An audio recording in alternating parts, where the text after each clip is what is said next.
questionnement nocturne sur la vie.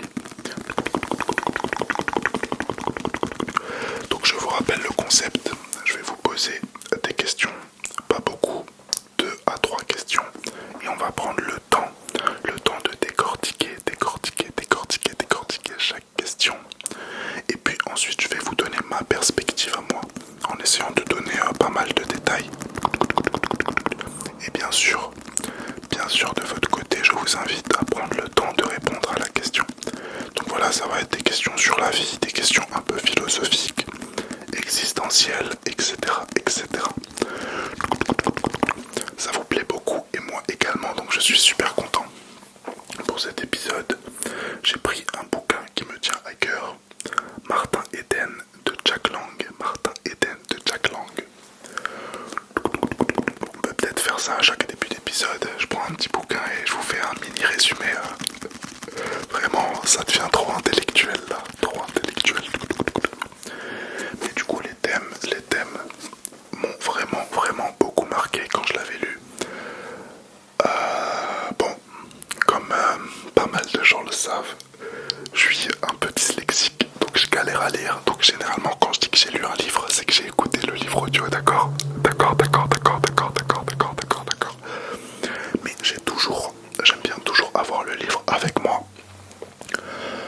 Donc le thème principal c'est l'ascension sociale et la perte un peu de sens. En tout cas de ce que je me rappelle, parce que ça fait bien longtemps que je l'ai lu. Mais voilà, donc on fera un peu de tapping entre les questions avec le livre. Et peut-être que je prendrai mon bout de liège aussi pour faire un peu de tapping. Donc pour toutes les personnes, bon d'abord on va reprendre les bonnes habitudes. N'oubliez pas de vous abonner si vous ne l'êtes toujours pas et que vous aimez le contenu de la chaîne, et puis de lâcher un petit like si la vidéo vous plaît. En ce moment là les vidéos elles font un peu plus de vues, donc c'est cool, j'ai un petit boost, un mini boost, pas autant que le boost de Curvish, mais j'ai un mini boost quand même là sur YouTube, donc je suis content, c'est grâce à vous, merci. Je vais essayer de me dépêcher également parce que après je vais être en live sur Twitch et sur YouTube. Donc pour tous ceux qui veulent, je mettrai ma chaîne Twitch en bas dans la description. Je vais faire, je pense, je vais m'y mettre là un peu tous les soirs vers 23h. Bon là je vais être un peu en retard du coup pour la vidéo, je voulais tourner une vidéo avant. Et qu'est-ce que j'allais dire encore avant qu'on commence? Pour tous ceux qui n'ont pas vu les autres épisodes, je vais vous dire vite fait quelques petites questions qu'il y avait dans les autres épisodes si ça vous intéresse. Donc on a parlé de quoi? On s'est demandé quelle peur influence le plus des décisions aujourd'hui. Il y avait ça comme question auquel on a répondu. Quel moment difficile de ta vie t'as finalement appris quelque chose de précieux? Qu'est-ce qui te rend réellement heureux dans la vie? Voilà, tout ce genre de questions on les a déjà traitées dans les précédents épisodes. Il me semble que j'ai déjà fait une playlist avec les 2 premiers épisodes, elle n'est pas à jour mais je la mettrai à jour. Donc on va commencer directement avec la question suivante. Quand tu imagines ta vie idéale dans 10 ans, qu'est-ce qui est le plus important? Important. La liberté, l'amour, la réussite, la paix intérieure ou autre chose. En vrai, j'aime beaucoup cette question. Premièrement parce qu'elle nous permet de nous projeter dans l'avenir. Et c'est quelque chose qu'on a tendance à un peu délaisser ou à faire mal. Quand je dis faire mal, c'est-à-dire que voilà, on se dit tous oui, plus tard j'aimerais avoir une famille ou j'aimerais réussir ma vie. Donc en fait, c'est flou et on prend pas le temps de bien y réfléchir. Donc vraiment se forcer à donner une date déjà précise. Là, on peut vraiment se fixer une date ensemble, du coup dans 10 ans, et puis de prendre le temps de vraiment réfléchir profondément à ce qu'on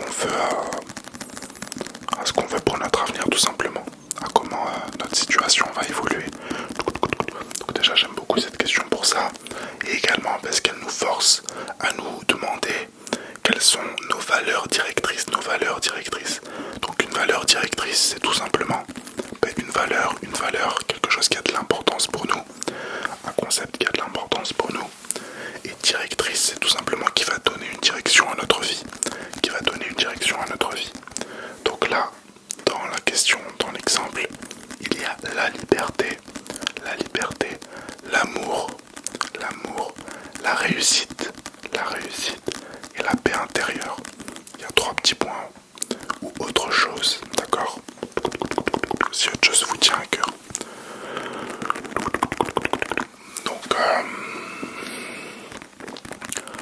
Donc voilà, je vais juste prendre un tout petit peu d'eau, boire un tout petit peu d'eau.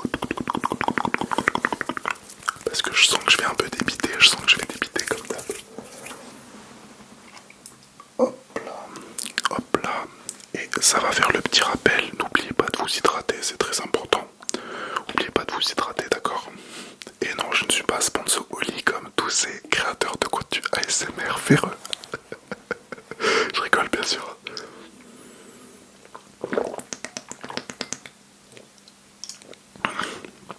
Vraiment, ça sert à rien d'acheter du Oli. Moi je vous dis tout l'inverse des autres. Achetez pas Oli, buvez juste de l'eau. Oh, ils vont jamais me sponsor, putain, je suis dans la merde. Je rigole, Non, en vrai, je rigole pas, je veux pas vendre mes valeurs. Buvez de l'eau, c'est le plus important. Après, si vous voulez rajouter du goût, rajouter des électrolytes ou je sais pas quoi, c'est votre choix. Mais le plus important, c'est l'eau. Bref. Du coup, déjà, on va se projeter dans 10 ans. Là, on est en 2026 déjà. Donc là, on parle de l'année 2036. Donc essayez de fermer les yeux et de visualiser 2036. Vous, 10 ans plus vieux. Donc moi, j'ai 25 ans. Dans 10 ans, je vais en avoir 35. Ça va commencer à faire beaucoup. Et en vrai, 35 ans, je pense, c'est un peu... selon...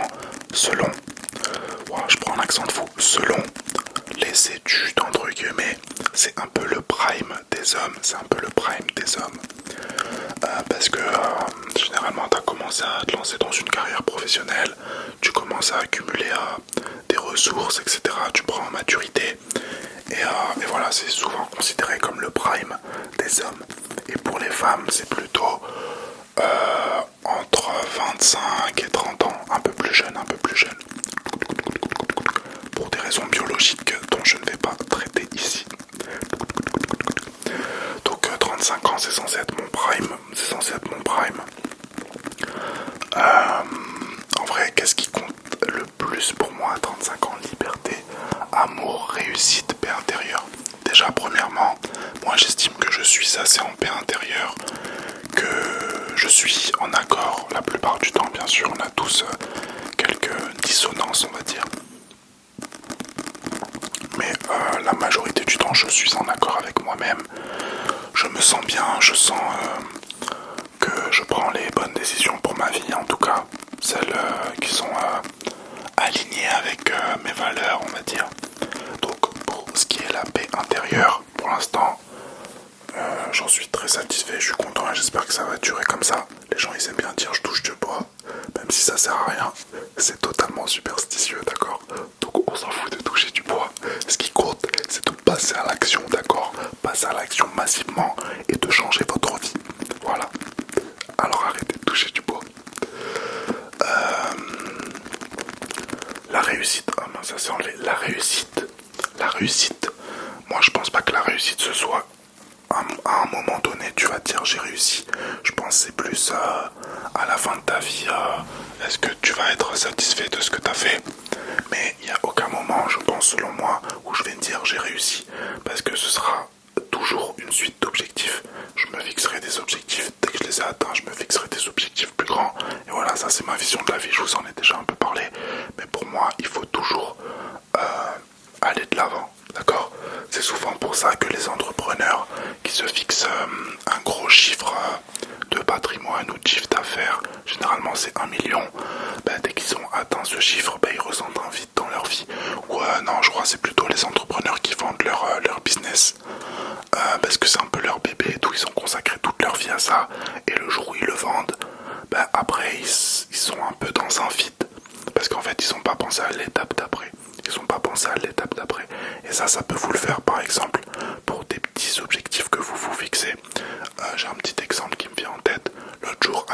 ASMR, ASMR, ASMR. On s'était fixé l'objectif d'aller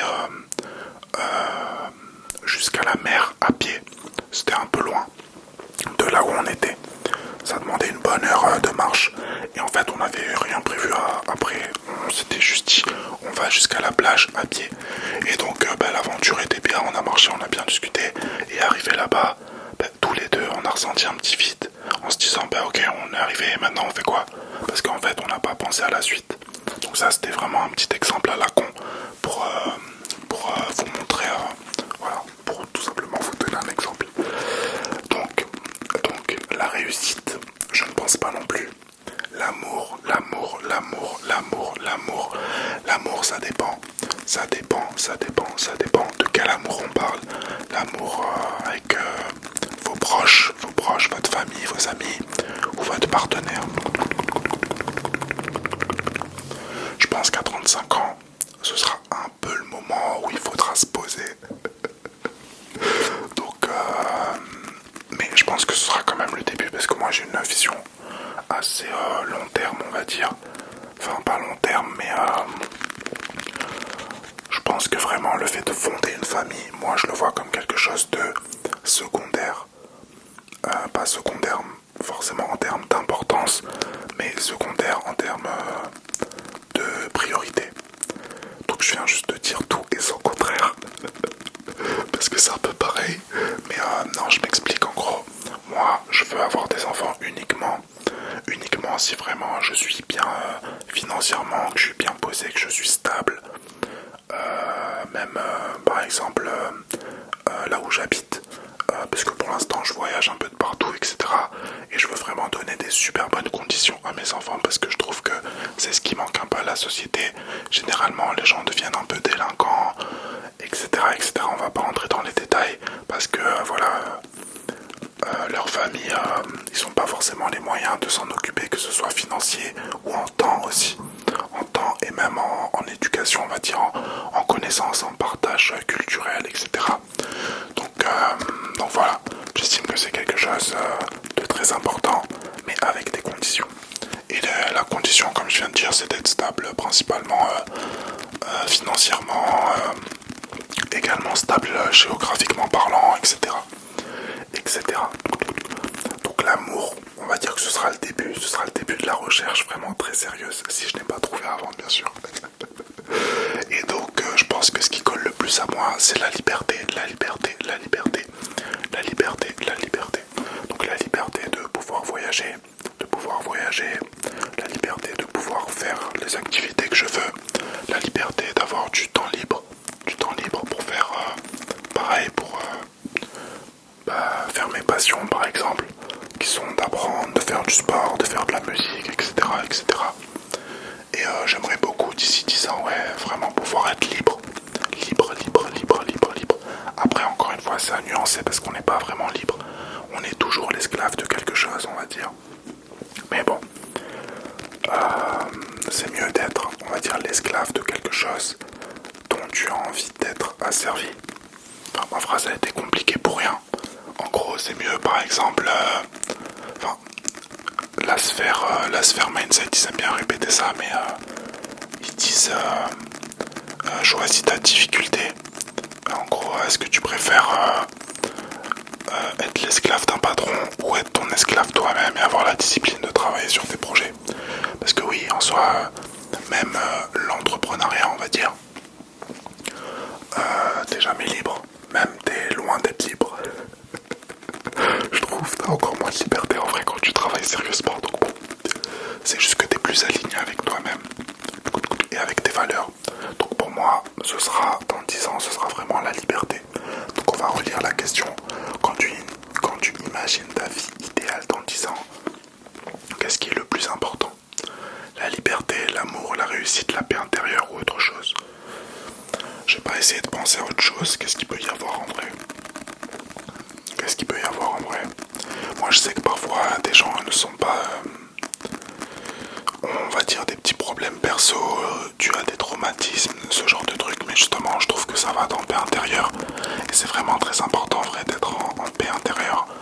Pareil, ça veut un peu tout et rien dire, mais moi, paix intérieure, je le traduis vraiment se sentir juste bien, d'exister tout court, d'avoir une vie de la vie, d'avoir une vision de la vie plutôt positive, on va dire, et d'être aligné avec ses valeurs, aligner ses actions, ses désirs humains, sa biologie, son être même d'humain, ses valeurs, d'essayer d'aligner tout ça avec ses croyances aussi également. Donc voilà. Autre chose, franchement, il y a quoi qui pourrait... moi et l'amour, on pourrait dire peut-être, je sais pas, la famille.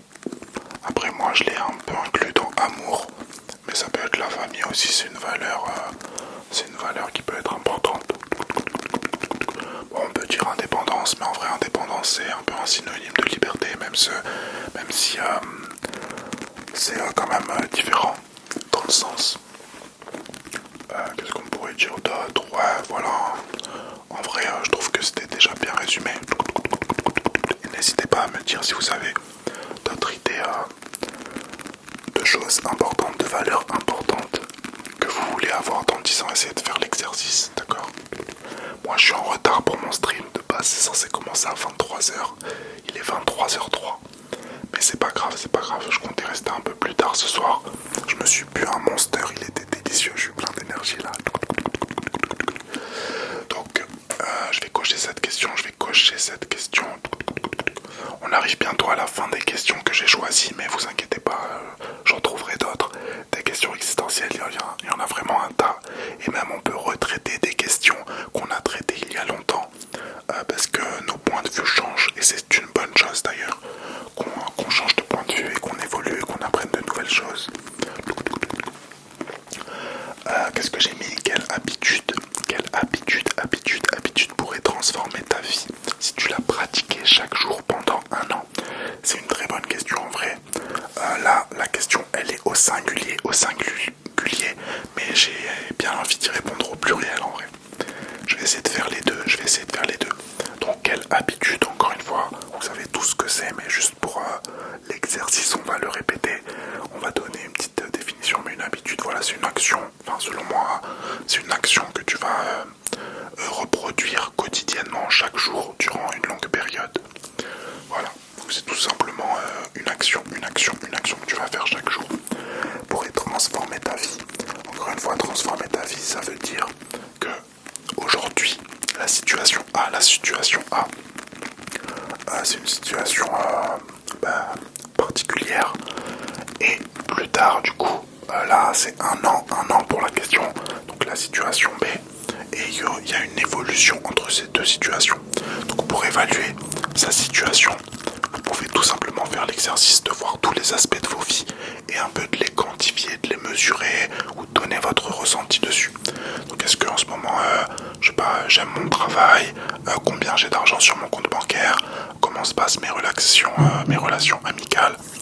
Ah, je suis désolé, je crois qu'il y aura un tout petit peu de bruit. Je sais pas si je vais couper ou pas, je vais faire quelques petits triggers. Ah, désolé, je suis obligé de tourner un peu tôt pour avoir un bon rythme de sommeil. Ah ben ça peut être une bonne habitude en vrai. Avoir un bon rythme de sommeil. Donc, quelle habitude pourrait transformer ta vie si tu l'as pratiquée chaque jour pendant un an? Également, je vais essayer de me rapprocher quand je fais du chuchotement, parce que je trouve que ça rend, ça donne un effet plus intense et j'aime bien. Donc, quelle habitude? Moi, j'en ai une en tête qui a déjà changé ma vie depuis un peu moins d'un an, mais quand même. Pareil, je crois que je vous en ai déjà parlé, mais c'est de faire de la marche, ou en tout cas du cardio, voilà, pas forcément à haute intensité. Et j'ai vraiment remarqué les changements, parce que tu t'habitues vraiment pour le coup à faire une habitude, c'est le principe. Et ça te demande plus beaucoup d'efforts, et en fait ça a vraiment un impact long terme sur ta shape, ton physique. Donc ça c'est pour les personnes, voilà, qui veulent avoir un physique plutôt sec, plutôt athlétique, etc. Donc je trouve que ça a fait un grand changement sur moi, que ce soit sur mon corps, sur mon visage. Et et même sur mon rythme de sommeil également, parce que quand tu marches, que tu as du soleil par exemple, tu vas prendre le soleil aussi, c'est une bonne habitude à avoir.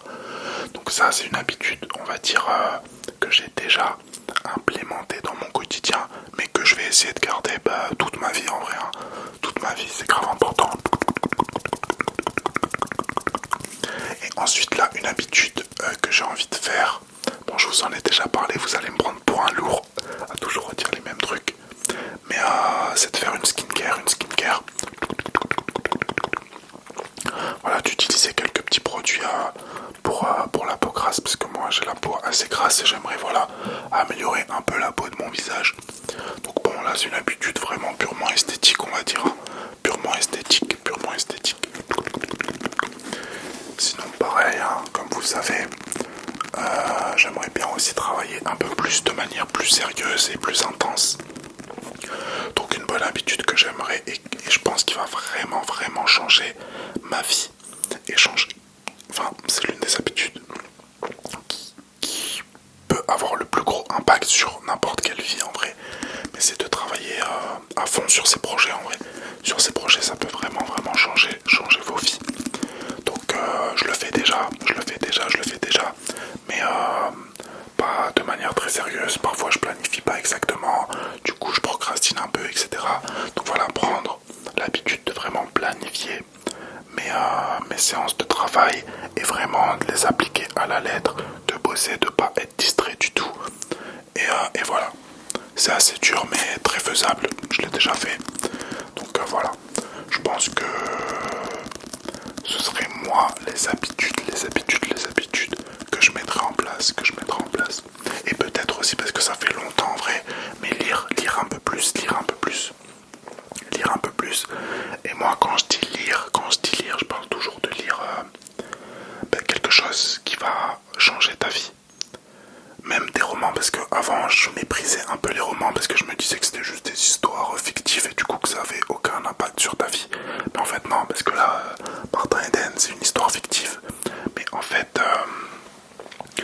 fait, elle t'apprend beaucoup de leçons sur ta vie. Elle peut changer ta philosophie de vie également et du coup impacter ton quotidien. Donc faut juste bien choisir les romans qui ont vraiment une morale à la fin, on va dire.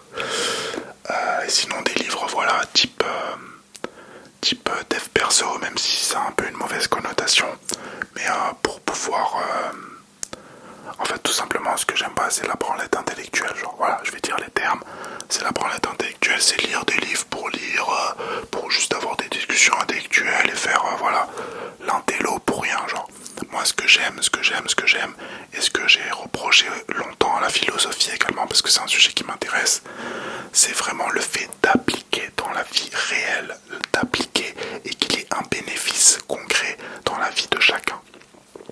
Donc c'est pour ça que quand je parle de philosophie maintenant j'aime bien dire philosophie appliquée. Voilà, parce qu'il y a des concepts très intéressants mais il faut les appliquer dans sa vie. Donc ça peut être aussi l'une des habitudes. Et boire plus encore, boire, même si c'est chiant, t'as toujours envie de pisser. Bon, les amis, je pense qu'on va terminer sur ça. Là, ça fait à peu près 24 minutes, c'est très bien. Comme ça, au moins, je suis pas trop en retard pour mon live. Je vais directement enchaîner avec le live. Et on se dit à la prochaine. J'espère quand même que je vous ai détendu. Et merci d'être resté jusqu'à là. Merci.